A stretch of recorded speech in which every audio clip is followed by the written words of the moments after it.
What's the deal, everybody? Welcome back to the studio. Jeremy Deal here, and trusty notebook in front of me. You see that? You know what that means? I bet you do. No equipment. It means it's business talk. I got a list of things I want to talk about, and today we're going over high-end imagery, and in particular, how I upsell high-end imagery. What is my exact marketing technique for upselling someone who only wants the minimum amount? Let's get into it. All right, everybody, let me grab this list, bring it nice and close so we can get into it. And when I'm talking about high-end imagery, you know, it really depends on the market you're in. You may be in a market that is very high-end already, and these are just images to you. You may be in a medium or lower economic place where there is a multitude of image styles. Like me, I have a traditional MLS, which is a lower quality, easy to attain, quick turnaround product. Then I have the high-end images, which are traditional flambient blends sent off to an outsourced editor. You may be doing traditional HDR plus flash blends, whatever your technique is. Those are the high-end images I'll be talking about in this video. So if you're like me and maybe you use an outsourced editor for these, it probably means your package has a number of images included, but you also have an add-on to increase that number of images provided. How do you get people to buy more images? That's the big question, right? It's hard enough to get clients, but how do you get those clients to spend more money?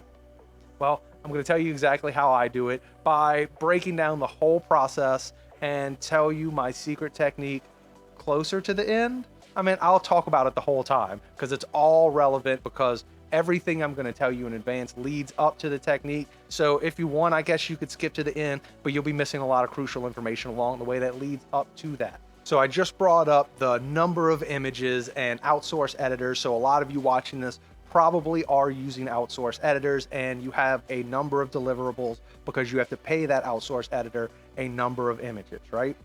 So my technique actually comes from the advertising world, because before I was doing this straight out of college, I did a lot of advertising and fashion work. So this work.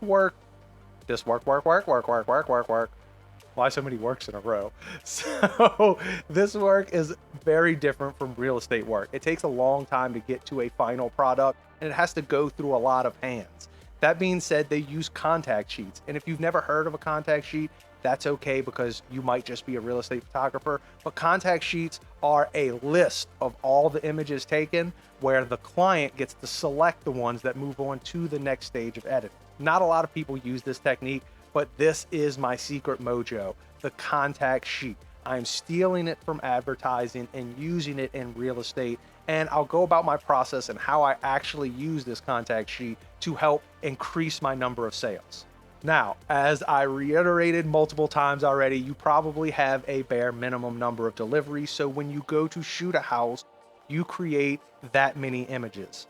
So we'll use 12 since that's my bare minimum. I don't know what yours is, but 12 is my baseline image number. So you have a baseline image number of 12. You show up to a property, you take 12 images, you go home, you send those off to your editor. They come back a day or two later and you deliver them to client. Cool. Now let me tell you about what I do.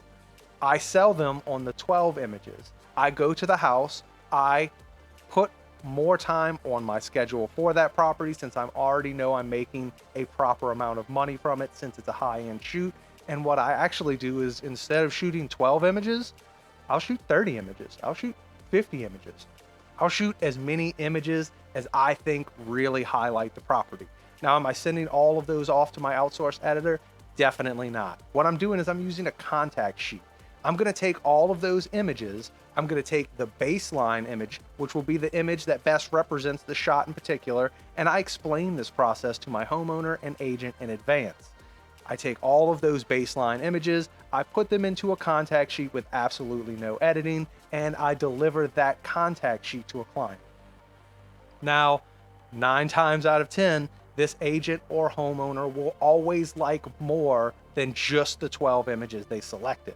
Now, my personal package, when it comes to my add-on, I include 5 extra edited images, not single extra images. So if they decide they like 2 or 3, this really entices them to go after it because they get 5 extra images. I do this every time I have a high-end shoot, whether it's commercial or it's just a really nice property. Number one, it allows the agent to once again feel really a part of the content creation process. So it helps you retain that client in the long run. Now, once again, as I said earlier, just make sure to iterate to them that these are completely unedited images. This is how the process works, and they will look much different when you get the final image back. Once again, this is just for them to select composure. But as I also said, this also makes them spend more money on images because they always select more than the minimum 12. I'm serious when I say this. I do not think I have done this yet, and an agent has still selected the bare minimum. As a matter of fact, most times they select the majority of the shots. A prime example would be, I recently shot the exteriors for the first $6 million listing in Raleigh. Not a flex there, just I'm telling you what I actually shot. It's a cool property, and they were trying to get all the exteriors before they're ready to list, because that won't be until winter and none of it will look good there. So I showed up early. They ordered the bare minimum images of 12. Now this is a super cool property. So I took a whole lot of images. As a matter of fact, I took 28 images instead of 12 images. Guess how many they selected to edit extra? All of them but 2. That's right, I ended up sending off 25 images to my editor instead of the bare minimum of 12.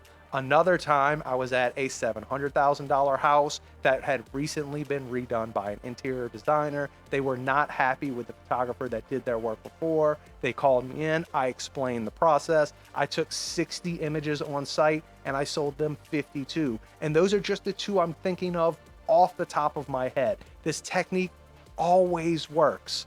If it doesn't work always, it's definitely like 90% of the time. As I mentioned, I don't think since I've started this contact sheet technique that I've had someone buy just the bare minimum of images. If you're liking this information, then show me below, like, subscribe, all that jazz. Help me to help you make affiliate link purchases or something. Super thanks, whatever that is. YouTube, help me figure out what that is. They told me to put it down below. Either way, that's all the information I really have for you about the method. Now, the last thing I would like to talk about is the contact sheet method that I use, and that's through Lightroom. So if you are already an Adobe subscriber using Lightroom and Photoshop, like the majority of us are, you already have the ability to deliver very professional contact sheets directly through your Lightroom catalog.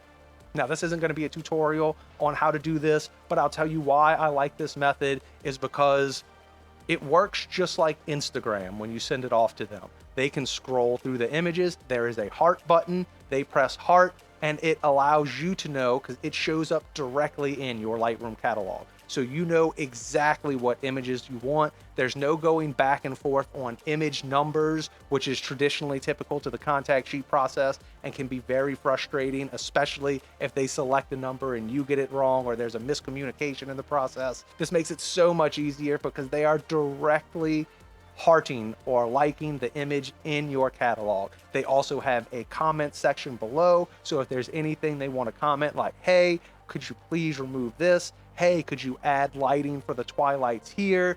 Any comments can be put right on there. Once again, it shows up instantaneously in your Lightroom catalog, and there's no confusion between the two parties of the process. So I would highly recommend using that method as a contact sheet delivery, but there are so many other methods out there. If there's something else you prefer, go for it. As always, keep rocking and rolling. Enjoy what you're doing. Make smart business decisions. Implement this contact sheet into your process. Comment down below if it works for you. I hope it works for you like it hopes for me. As always, catch you next time.